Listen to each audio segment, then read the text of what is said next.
right, guys. Sorry about that. You're back. Yo, what's up, everybody? I want to fix that view. Fix that view.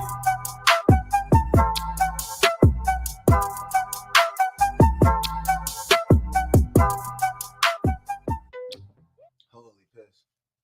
We're back. All right, boys. So back with Deshaun fucking Watson. Back. Pete, for the new Our- guys coming in here, sorry about that. We're talking about Our Deshaun good friend Watson. Deshaun Watson, who supposedly, I will leave it here again, very supposed, allegedly, put his feet in his hands, laying on his back or laying on his stomach with his feet in his hands, and told Shorty to basically give a nice little rub to his taint. Now, we found out, and continue to find out that our friend Deshaun's a little horny fucker. And we've also come to the conclusion that we probably were very wrong from our first sentiment Oh, dude. a couple months We ago. were right. Because at least what we said a couple months ago is we were like, maybe some of these girls are chasing a bag. And is that ignorant to say? Maybe. But Is it though? Some did come out and they dropped their cases. 20 cases were settled. So they're chasing a bag. But we were right and we were wrong, because now it's just getting way worse before it's getting any better. The question that comes to mind right now is, as we're seeing more and more get released on Deshaun Watson, will he be able to start this season for the Browns? That's the question. We're obviously not too far into NFL as we have the NBA draft tonight. But I also read even the lawyer that was representing the 24 women. There's just a question and answer back and forth right here. It's did you even ask her what her experience level was? He said, no, sir, that wasn't a priority. He said, right, you didn't care, did you? He said, that wasn't a priority. I just wanted a massage. So he said you didn't care what her skill level was, correct? He said that wasn't a priority. Here's the thing though, fuck. I don't know, if you're going to get a massage, just get a back massage. Are you going to say what's your skill set? Exactly. I mean, in that exact exchange, there was a DM exchange further up in the article, and he was basically telling the girl, obviously we know he was on some sick shit. Okay, I'm just explaining what he was said in the message. Yeah. But he was just are you in the Houston area? How fast can you get here?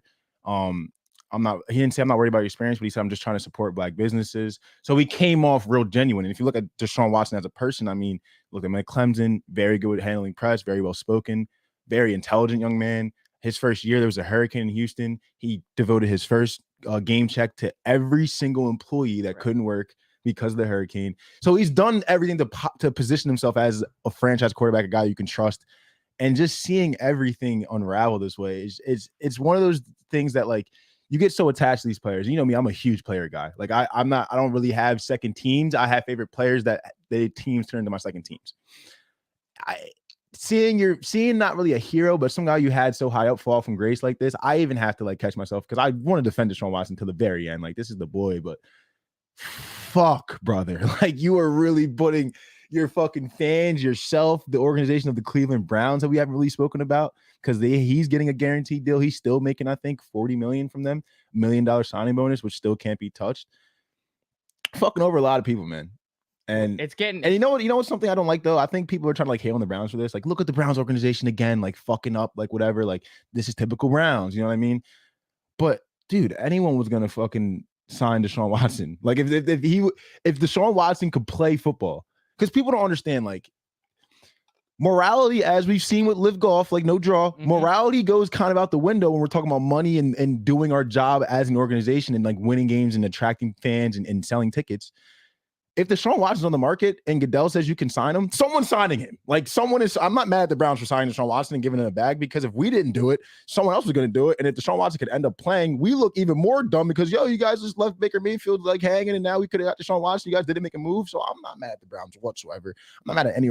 People were trying to say oh, how could you do this because he has all these cases looming, da-da-da-da. Dude, at the end of the day, you got to Robert Kraft just wants to win football games. You feel what I'm saying? Howie Roseman just wants to win football games. As much as we hate to say it, we've seen it time and time again where morality goes out the window in some instances, and you give guys second chances. I mean, even the Eagles have done it multiple times on that Super Bowl roster. I mean, we look at LeGarrette Blount, Michael Bennett, guys with checker pass, Michael Vick, but we all end up loving him. So this is just what the league does. People are trying to sell tickets and win games. I wouldn't be mad at the Browns. All the heat's on Deshaun Watson. And we're just watching our hero fall from grace. You know what I mean? It's sad to see. Yeah, I mean, he's in a great system now. He got out of Houston, which was an ugly place for him to be. He obviously towards the end of that, the latter half of that, he had said multiple times, I don't want to be here. This is not my team. He's in a way better place right now, a place where he can actually help this team bounce back to where they were. A good number one receiver. You got Nick Chubb. You got a great top 5 defense. And how bad would this be if they basically just said "fuck you" to Baker Mayfield, and then this comes back on them because Deshaun can't clean up his resume? No pun intended. No pun intended. You know what I'm saying? So hey, that's an insider knowledge right there from the other everyday crew. Clean up his act. Making some big behind the scenes moves as of early this week. Like brother.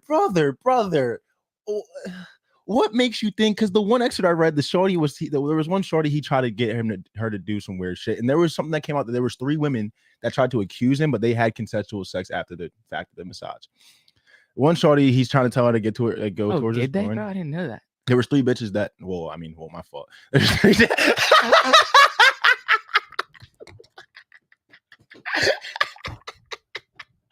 Yeah. It was 3 shorties that came out and said, welcome to the Thursday morning shows, everybody. They had consensual sex after the fact. If you guys were ever wondering how I speak to Alex on the golf course, probably exactly that. But no, there was 3 shorties that came out and said they had consensual sex afterwards. But there's one girl that he was trying to get her to do the weird shit, and she was like laughing, like, "Are you okay with, like, you are a superstar, you're about to fuck up your whole career, like, you want to do this?" And he literally said to her, "Just keep doing what I tell you to do." So the fucker knew what he was doing the whole time, man. And sometimes, I mean, I joke around with this with me and you when we talk about, like, especially when we talk about women and those topics come up. And I'm not, guys, I don't do anything remotely different than this, but you have that, like, I'm like, bro, sometimes I just feel invincible, like in a way that where I can just, like, I don't know, go talk to, like, I feel like someone that looks like a 9 or 10. I don't care if she blows me out the water. But him in this instance, it seems like he just thinks he's invincible in the fact that I'm Deshaun Watson. These girls should want to suck my cock regardless. But also, it's like, you know what I'm saying? It's that aggressive factor too. Oh, and it's very weird and very sick. Very creepy and very weird and very sick. I mean, I think of it as like, how can you be in this position of social status, a big time athlete making big time money, and then you go around and you kind of like want to toss that away? Because the age old question is like, dude, if you're Deshaun Watson, why are you trying to, like, finesse girls into messing with you, bro? Like, you could just walk down the street in your practice jumpsuit and be like, "Yo, what's good? You want to go get lunch?" And they're gonna say yes more times. But like the crazy thing is, you know what I'm saying? Think of a guy like Russell Wilson. Like, shit like this would never happen. Like, no. it's and I don't even want to say it's like Deshaun's younger, he's immature. Or this is just like, if this happened, character flaw. It's a character flaw, and we're learning like, another pun intended. We're learning about characters every day. Yeah. So, it is what it is. But we don't want to spend too much time on Deshaun on like that upsetting news. Me personally, I just hope he ends up being okay and can play football. Yep. I'm sorry to who that offends, but got to get over to the NHL now. Kadri and the Avalanche take down the Lightning last night in Game 4 in Tampa Bay in the Stanley Cup Finals. And now the Avalanche are just 1 win away as they go back to Colorado. Game 5, 1 win away from hoisting that cup and putting down the Tampa Bay Lightning and shutting down the hopes of a three-peat. This was a good game for Tampa. This is finally, we got to see a lower scoring, settled in teams. This is a great definition of a playoff hockey game. We saw 7-0. We saw 6-2. That's not, I mean, that to me, that's not playoff hockey. We like to see those 2-2 going into overtime. I had the over, so I really kind of wanted that, another goal late in the third. And then, then you get an empty netter. We cash that. We get the push at 6. But this is a great game for Vasilevsky. They played their hearts out. And the other thing with the Lightning is in overtime, like, they just looked a little gassed. They got worn out. And that's the thing when you're playing a team like Colorado that is, and we've been saying it time and time again, that is this fast, always generating very, very high percentage scoring chances every single time they got the puck. It's tough to go against a team like that. And Tampa Bay wants to go fast too. It's just wear and tear. You see when Avalanche turn over, like, Tampa Bay's trying to go just as fast as them and, like, trying to, like, defend that as you push that forward and wear you out. I think this was a complete backbreaker. You could just even, like, tell this the noise in the fucking stadium when they found out it was silence, because it was so fucking weird. The puck got stuck in the top of the Yamin. No one knows what the fuck's going on. You could just tell when they called it a goal. Like, you can't even hear shit but the Avalanche players, like, screaming, and you just that stadium is just. And here's the thing, like, because that was it. They've done this before. They've gone down 0-2 before, won 2 straight at home, and it's been a series. They were backed on their heels, and then the confidence that they had after that 6-2 win at home, it's like, all right, we were backed on our heels in the Eastern Conference and Final. they looked fucking good. They looked good. They looked scary. And I was like, this is what we've been saying. Like, a lot of friends have said this to me too, but this is just a quote, like, especially for any playoff series. It's not a series until the away team wins. And that happened with Tampa. They started away. They lost 2. They did it against the Rangers too. They won back-to-back. And it looked like they were going to win back-to-back last night. They scored first. We also talk about trends in these NHL playoffs too. It's you're just how it's working in these NHL playoffs this year. It's you have a way bigger chance to win if you score first, and that's the first trend. And if you were the home team, and we saw that with Colorado, they scored first. They scored first.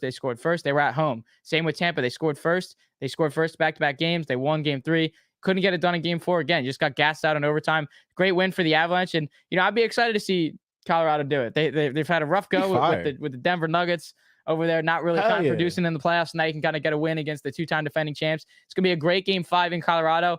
I think it's gonna be heavy money. I would see -250 even -225. You think Colorado at home up 3-1? I don't see this going, because if you go back to Tampa, there's no way that they're. I would lay it -180.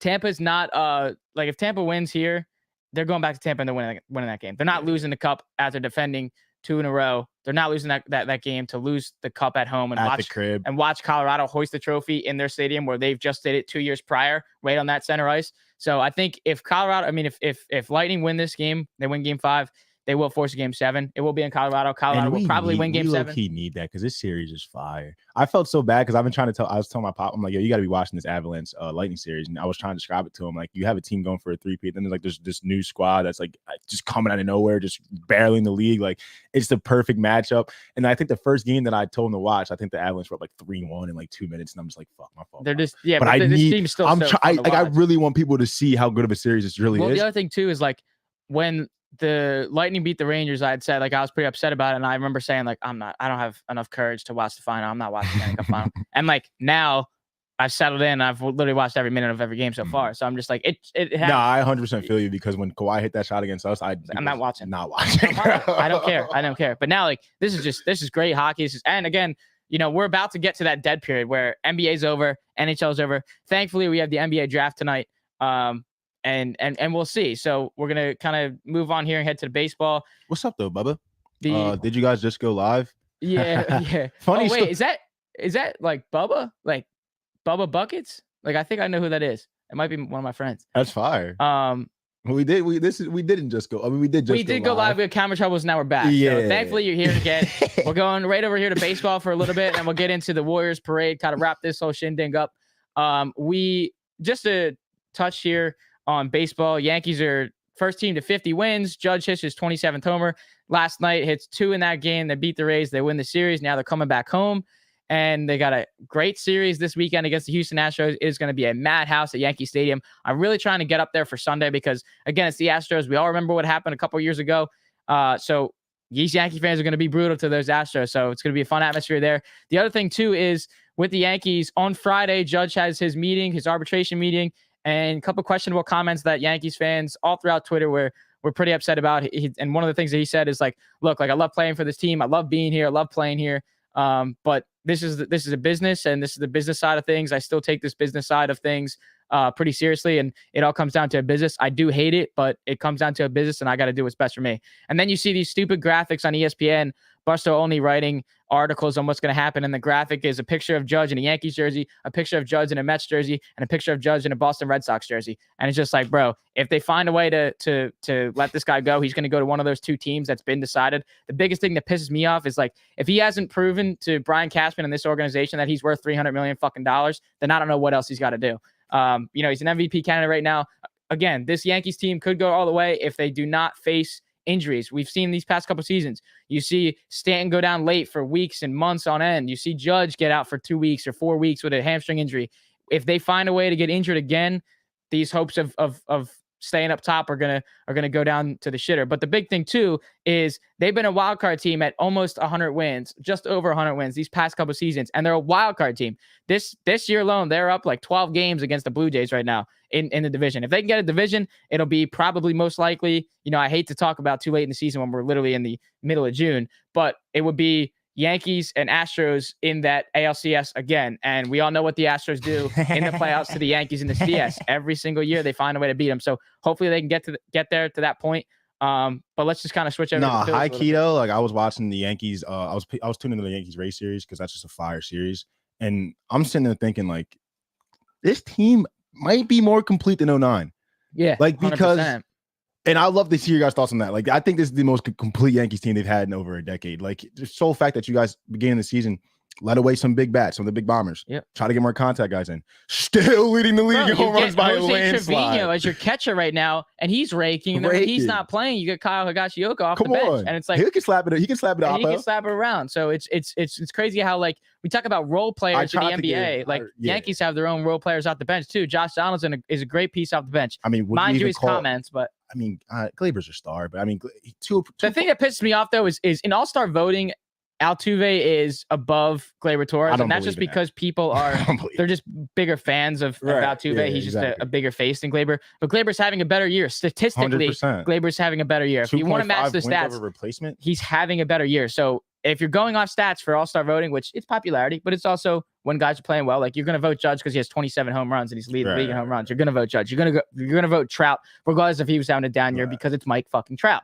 You're going to vote Ohtani because he had a career high last night and 13 strikeouts and he's hitting home runs. You're going to vote him because he's a popular figure and he can play very good baseball. It is a little bit of a popularity contest, and that's why I only say that because of this Altuve and Gleyber debate. No, I wanted to bring up Gleyber because he's been snapping. Yeah, I mean he's already like literally a month ago he had hit the same amount of home runs that he did last year, all season. So this team is just finding a way. And 30 in the field, like 2.5 wins over replacement. I'd be hard pressed to find a lot of players. He's playing his position that have 2.5 wins over the replacement. That is massive. Getting IKF to lock in a shortstop is what they needed because Gleyber can't play shortstop. He was kind of doing those Alec Boehm errors at short because that's not his prime position. They moved him over to short because they couldn't have him at second. So now you have him at second playing his prime position. He's playing well. And the best thing about this team is like everyone calls them like the Bronx Bombers this and they can all hit home runs. Like it's not even that. It's like this entire roster is very complete in the batter's box. They are finding a way to get on base and they're scoring a shitload of runs.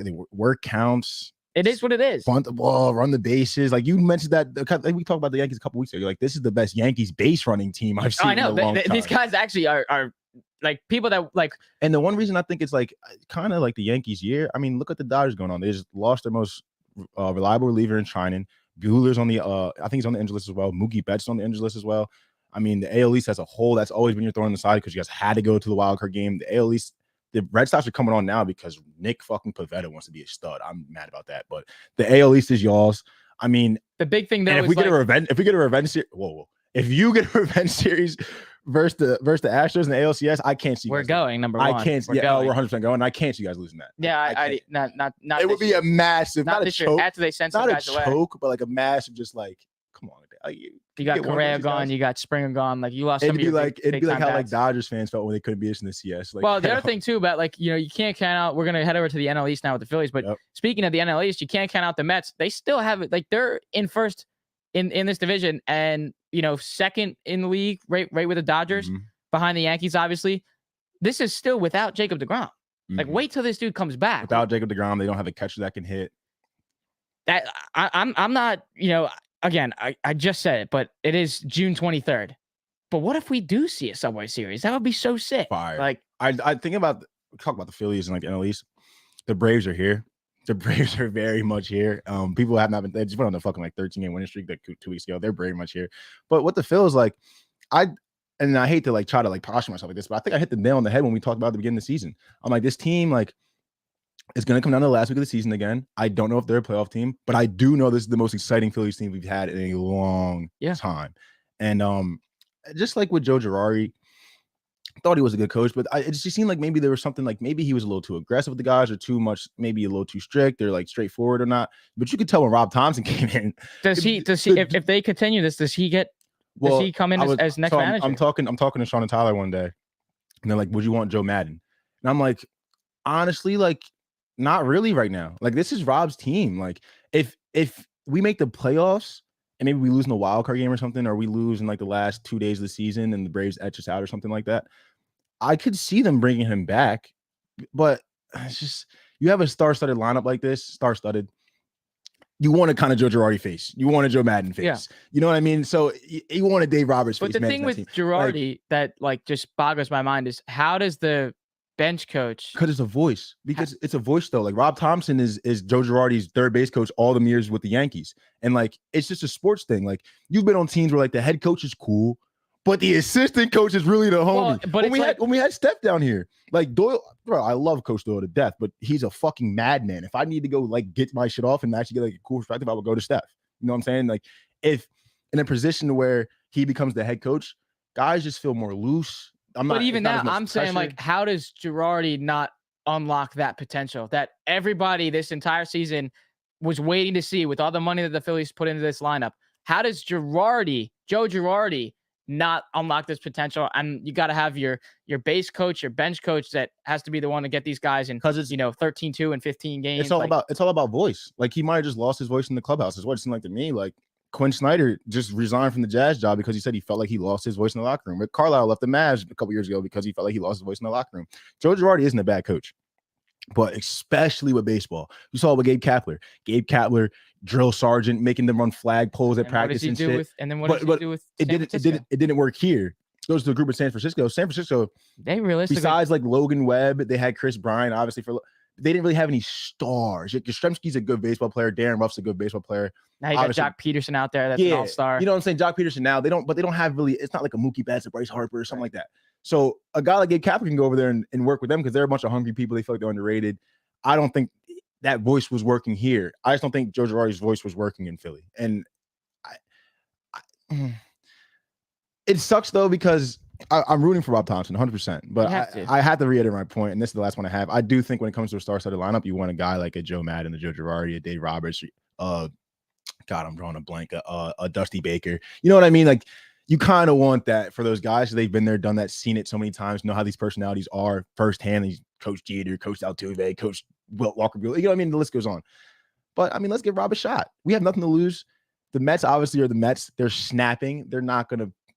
They're liable to choke in September and August. We know this, but they probably won't. The Mets are nasty. The Braves are tough. Like we just have to have fun with the season and just hope that Rob can be the voice. All we need is just a voice. Well, last thing on managers too.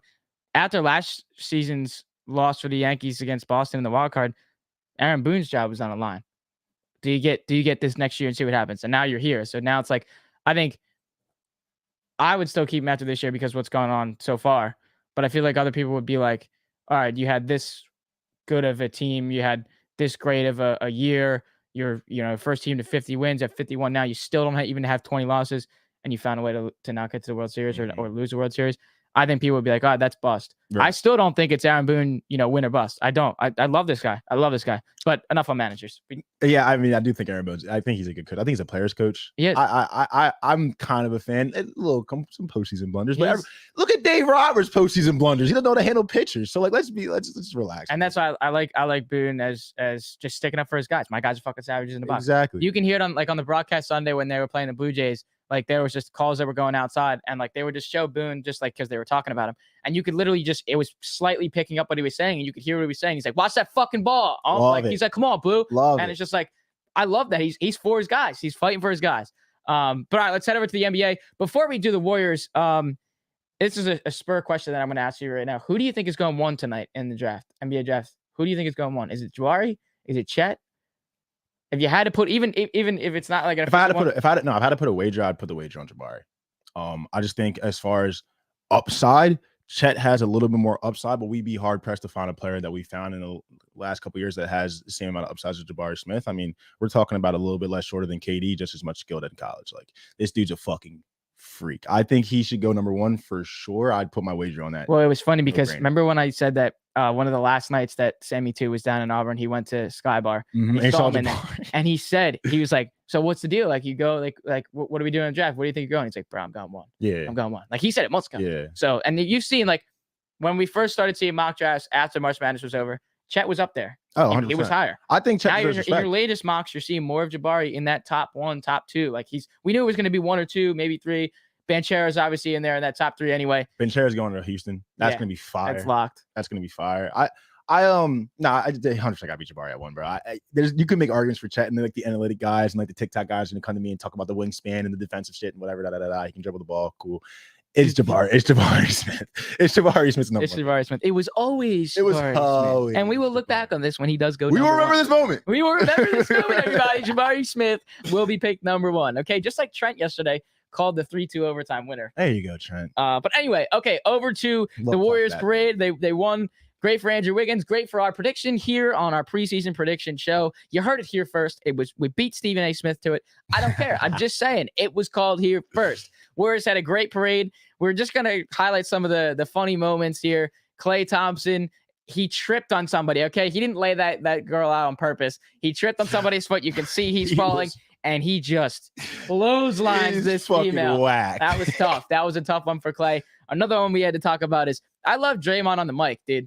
Draymond said, his last thing before his speech, thanking everybody, saying everything's all cool, loving this city and playing here. And he said at the end, as always, fuck everybody else. And I love that demeanor that he has. Regardless that he can have some bad games and in these finals, it took him a little bit to wake up, even in the playoffs as well. Early on in the series, he's kind of struggled. And almost every series he struggled early on, was able to help out later in the series, getting some assists, getting some rebounds, doing what he's supposed to do as his role. And then you see, he's able to back it up and he doesn't care. Like, there's a lot of people that hate Draymond. The city of Boston, wants Draymond dead. And he doesn't care. I'm going to still have a bad game. I'm going to go do my podcast and say exactly how it went down. Mm-hmm. So I love how he carries himself. I'm a Team Draymond fan. I mean, 100%. I also, if I was a Boston fan, it'd be tough to say. But, it's easier for me to say that when, I was rooting for the Warriors because I picked them at the beginning of the 100%. Season. And that was a funny one. And then I do have to highlight this, too. Another one on Klay Thompson. When he was talking, when he was doing his speech, sitting in the chair up on the podium, Klay was talking and Draymond and Steph were just crying. Yeah. Because he's talking about breakfast and he's talking about this. And then he's like, oh, real mature guys, Draymond and Steph out here just laughing behind me. And then he said something about getting breakfast with a team or some bullshit about the city and whatever. And then they're just like, bro, where are you? Are you drunk? Where are you going with these conversations? And then the last one was Steph Curry. Fans are trying to kiss Steph. What was the one thing that he said about his daughter? I mean, he didn't say anything, but Steph, first of all, if anything didn't disprove the point that this was the most personal fucking championship for him, when the buzzer rang. Did you see his chain? He had his rings on his when chain. The buzzer rang, there's a picture of him and Draymond throwing the middle finger up with the trophy, and he has a chain with all of his rings on there, ice cold. I've never seen. We've all watched every parade. I think this is by far the most whack we've seen. Steph Curry at a parade. Well, he was passed out at one point when doing the night. Dude. And then the dude, whatever, there's a little kid that had a sign that was like, will you let me marry Riley? Riley's looking at it she's smiling, Aisha's smiling, and you can see Steph's face is just he still pops. I liked it when at the after party, Steph had 1942 in his hand, and he was dancing with it, and he was doing this, his classic night when he would close out games, and he was about to take another drink, and you can hear from the background. We'll try to overlay this clip, but you can hear from the background, and you hear no more. Yeah, you're done. Whack. He was whacked, as you should be. Oh, 100%. I also love the picture of Wiggins with the trophy. Yep. He's got a cigar in his mouth. You see all the the Modelo's covered over the floor. Yep. I really wish they. I was happy as fuck for Juan Toscano Anderson. I also really am I really just wish they did it in front of their home crowd. They've only celebrated one championship in front of the Dubs fans. It's annoying. The stadium's empty. Obviously they're celebrating with the team, but hearing how loud the Chase Center would have been if they won that dude. How about fucking Stevie Kerr pulls up off the plane? Yeah, I'm not gonna lie, I'm a little hungover, guys. I had a night, and then also I loved it in the parade. They had Jordan Poole mic'd up and saying these are the things that you work hard for. When you work this hard and it works out, it will come. Because let's be honest, all right, if you're a LeBron guy like me, a couple of the Warriors teams that beat them pissed you the fuck off because there's just a star-studded team. There's KD, there's Steph, there's Klay. Their bench is just ridiculous. Obviously, Draymond's there. This was one of the 2015, to be honest, for me, and this Warriors team, the most happy I've been for a lot of players. 2015, I'm happy as shit for guys like Sean Livingston. All the shit he's been doing with his knees and all that shit. I was happy for a lot of guys on that team. This Warriors team, bro, you got guys like Wiggins, Juan Toscano Anderson, Jordan Poole just in the G League. Gary Payton fucking broke his elbow. This was a dope chip for them. I have no problems with this. The happiest I've definitely been through their whole dynasty run for them to win a chip. I've actually, even the fact that I bet on the Celtics when they won that game 6. I'm in the casino. We're at Live, and I'm sitting there, and my boys are trying to come get me. I didn't move from the front seat the whole time. they're trying to come get me to leave, and I'm like, dude, I kind of want to just watch Steph get his one, like his Finals MVP. Like I'm even getting a little emotional. Like this is my guy. Like it's just crazy how like this was his first one. Yeah, it's like, insanity. But like it kind of like changed my perspective about being a fan a little bit. It's like, dude, no matter how much like someone's like fucking up like a legacy of your favorite player, like you gotta appreciate the little shit. 100%. Like, I'm like, dude, this shit is different. Like 4 chips, 6 years. I agree with you. What the fuck? Steph's top 10 player of all time. Now people are trying to argue if he's a top 10 player of all time. Shut the fuck up. And now he's got all his rings now, and now he's got the Finals MVP. Come on. And also, so I want to ask a question on Iguodala in 1 second, but I want to say this on Andre Iguodala. I saw a picture of him like in the finals, like standing under the rim. Was like he only really played only a few minutes, but it was the tweet that went out, and I forget. I like to shout people out, but I forget what the at was, and it said this. It was a picture of him under the net, and it said, "This is who Haslam thinks he is." Yeah. And then I did read some other articles on Iguodala. Do you think this is it? Is he finally done? I don't know. 37. I don't know because he tweeted immediately after, like back to work. Well, so the big thing I don't know what that meant, but the big thing that he said throughout the playoffs or throughout the season, I should say, is that he wants to play more. His mind is there, but his body's not. Yeah, and it is what it is. Like can't even get minutes. Your body's just not there. I think he can rock in that Udonis Haslem role for like 2 more years. Because there was a lot of points in that series. If you really watch closely, like I'm talking game 1, game 2. GP2's coming to the bench, just mess up a defense's assignment, like mess up his closeout or something. Andre Iguodala is chewing him out. Like I remember there was even another point where Iggy got subbed in for Wiggins, and as Wiggins is coming out, he is chewing him out. Like I think him and Draymond having those 2 guys is kind of just complete player coaches. Bro, I think is invaluable. You can't really replace that because as much as the coach who thinks Steve Kerr can come down and like lay the hammer down, it gets annoying, bro. Like Steve Kerr's yelling at me in practice. It gets annoying. It does. He's yelling at me in training camp. He's yelling at me in practice. He's yelling at me at the games. He's yelling at me on the fucking film room. Like it's like, dude, I even get like at some point halfway through the season for some players, Steve Kerr's trying to wah at some point. But when Iggy comes, Draymond comes, it's like, all right, yeah, this is my boy. Like, all right, maybe I am drawing. I do have to say this. Guys like that are completely invaluable to a team. I am very eager and excited to see if Andre Iguodala will be a head coach of a NBA team, and I just cannot wait to see how that team performs. I don't know if Iggy can give up his golf. He is nasty, bro. Him and Steph, I would love to see them play a scramble. But like Steve Nash is in a role, like we see Jason Kidd in roles here. I would love to see, love it. Especially how he's been basically almost like an assistant coach on this bench for years. To see him actually be the head guy on a team, it's cool to see these guys. Time he wants to. It's like cool how these guys like differentiate. Like some guys like to get out the league and they need to get back in, and like some guys like I don't know if Iggy wants to go off, but I was watching the Draymond and Steph Curry interview, which is so dope to watch. But like Steph is talking about like, dude, when the season ends, I'm not even thinking about ball for like 4 weeks, bro. I'm like shooting probably. I think he said he shoots like 2 times or 3 times a week. Then he just plays. He got new clubs in the middle of this. Love it. I love it, bro. I love it, and I think it's cool. Even like as much as we want Iggy to come back and like and be a coach, it'd be dope. I think he would 100% kill that role. I think it's also just as cool to see guys like J.R. Smith and guys like Steph. Like, nah, I'm about to Tony Romo. You know what I mean? I'm about to just go golf. I'm about to get nasty. Taking my time. I do also like when Iggy wasn't playing in games this season.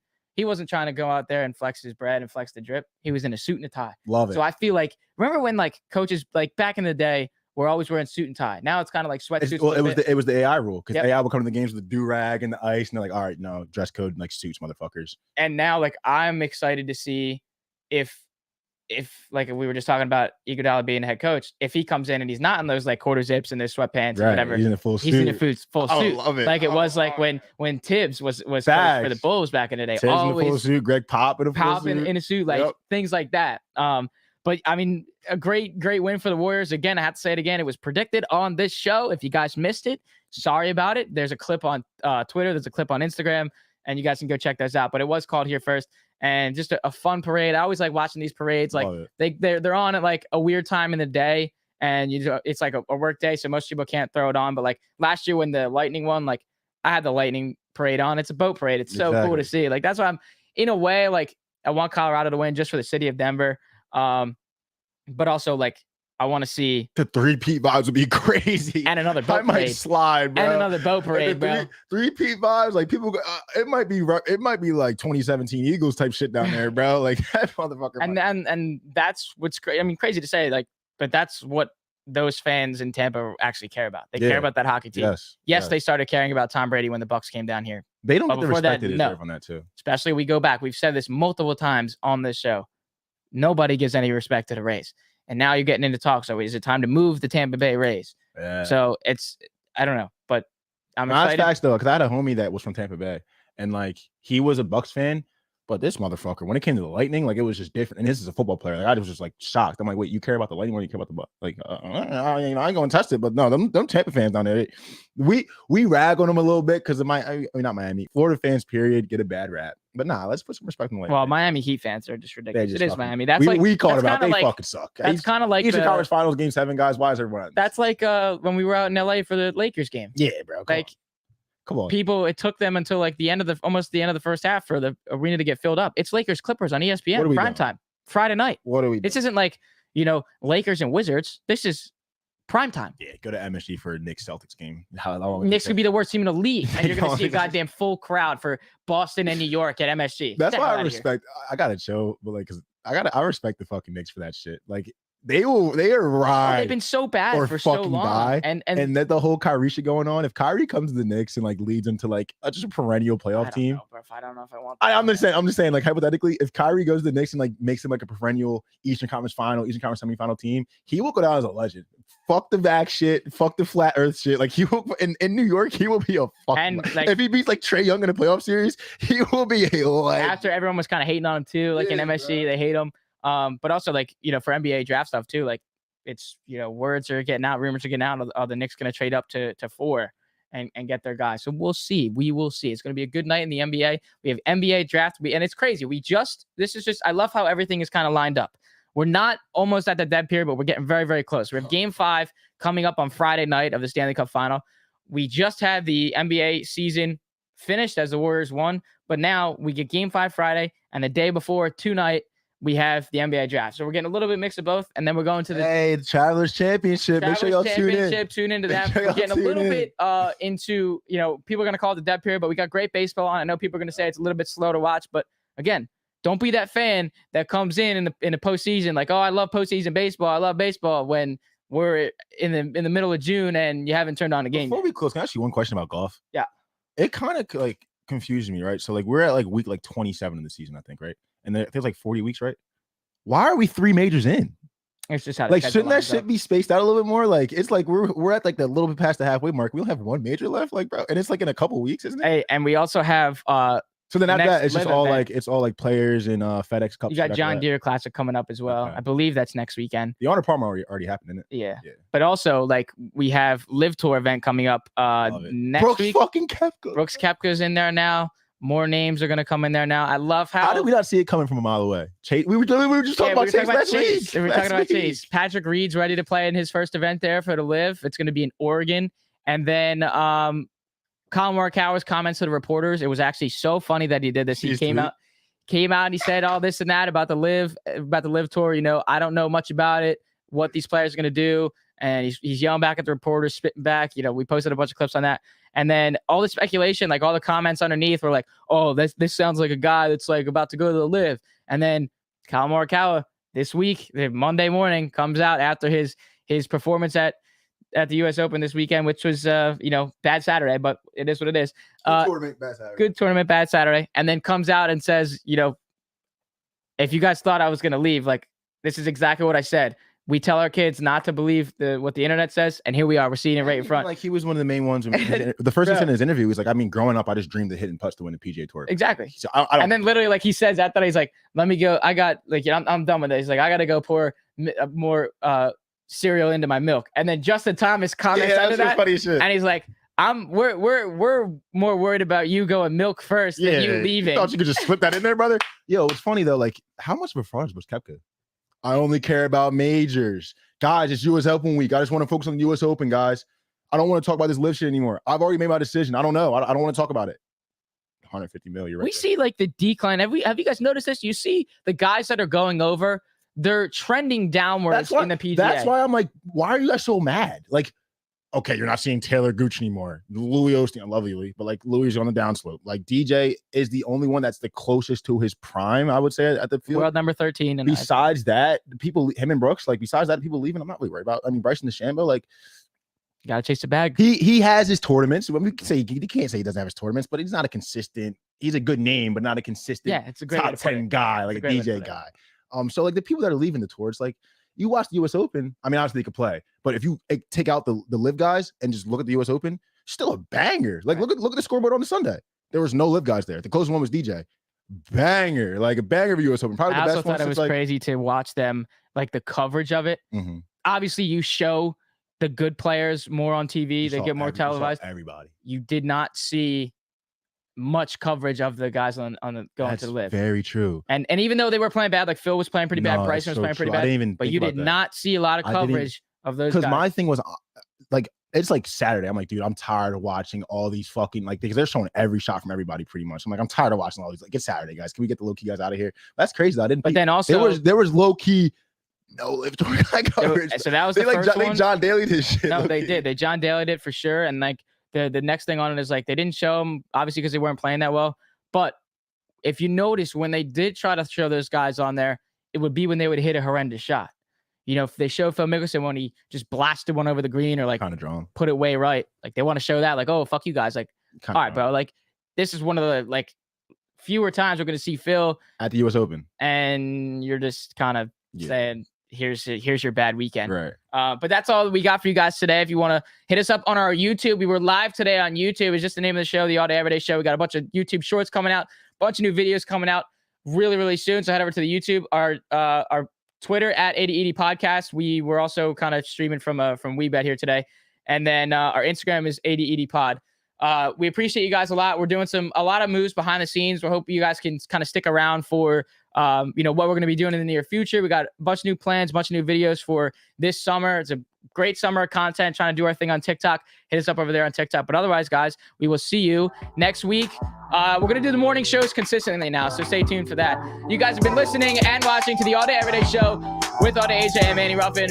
My name is Alex Jacobs, but you can call me All Day AJ. If you were here from the first stream and you're still here now, I fucking love you. Have a great day. Have a great day, guys. Peace out. We had a blunt.